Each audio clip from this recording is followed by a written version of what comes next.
Il était derrière là-bas. Ah, celui de la honte.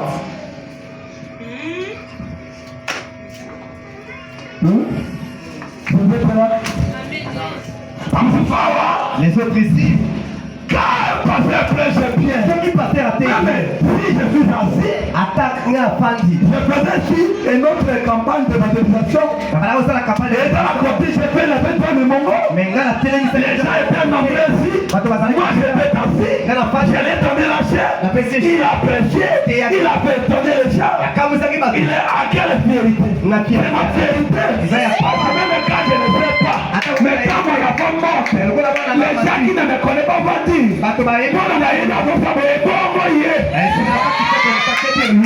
Alléluia.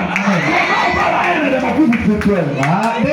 J'ai la fierté de toi. Alléluia.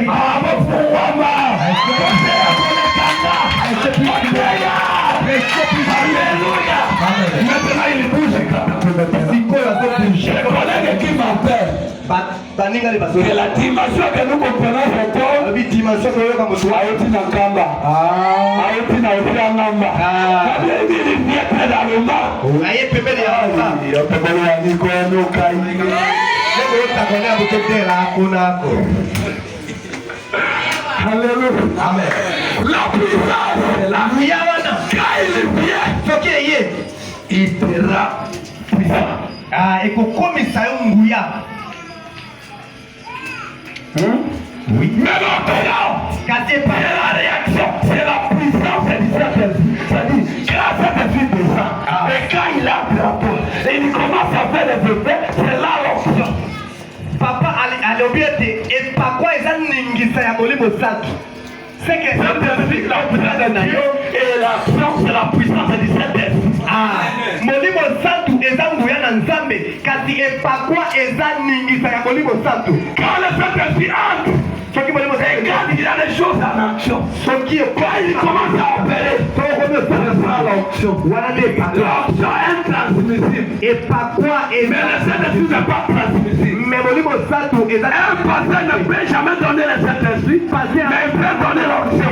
Mais on peut donner par quoi? Amen. C'est très profond. Et ce fait-là, le Saint-Esprit, c'est le ciel qui nous l'envoie, et qui nous les donne.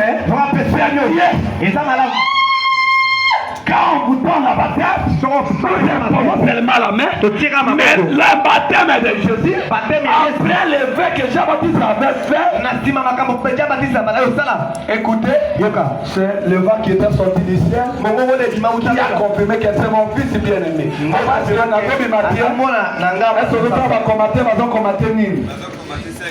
Ok.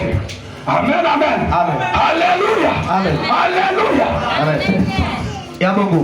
C'est Dieu qui donne cet esprit. L'onction d'Alija est transmissible.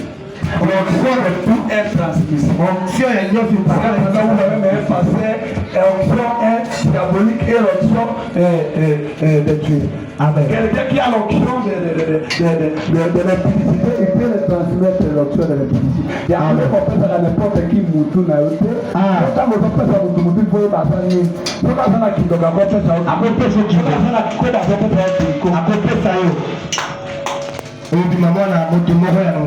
Amen. Amen. Alléluia. Amen. Alléluia.